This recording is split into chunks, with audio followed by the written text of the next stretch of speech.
हनुमान जी की चालीसा लिखने वाले थे तुलसीदास जी। उनका नाम भी इस लिस्ट में शामिल है।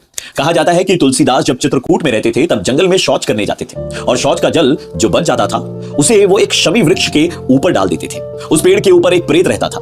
प्रेत इस कार्य से प्रसन्न हो गया और एक दिन उसने तुलसीदास के सामने आकर कहा कि आप मुझसे कुछ भी मांग लें। तुलसीदास जी ने कहा कि प्रभु दर्शन के अलावा मेरी यार कोई इच्छा ही नहीं है। प्रेत ने कहा कि मैं ऐसा तो नहीं कर सकता, लेकिन मैं एक रास्ता आपको जरूर बता सकता हूं।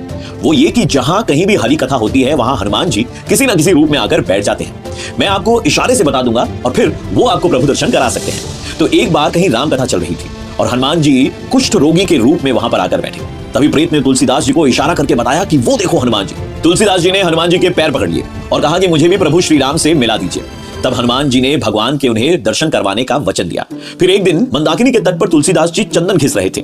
भगवान बालक के रूप में आकर उनसे चंदन मांग मांग कर लगा रहे थे। तब हनुमान जी ने तोता बनकर यह दोहा कहा, चित्रकूट के घाट पे भई संतनी भीर, तुलसीदास चंदन घिसे तिलक देत रघुबीर। जरा सोचिए, उस वक्त दोहों में सारी बातें हो जाती थी।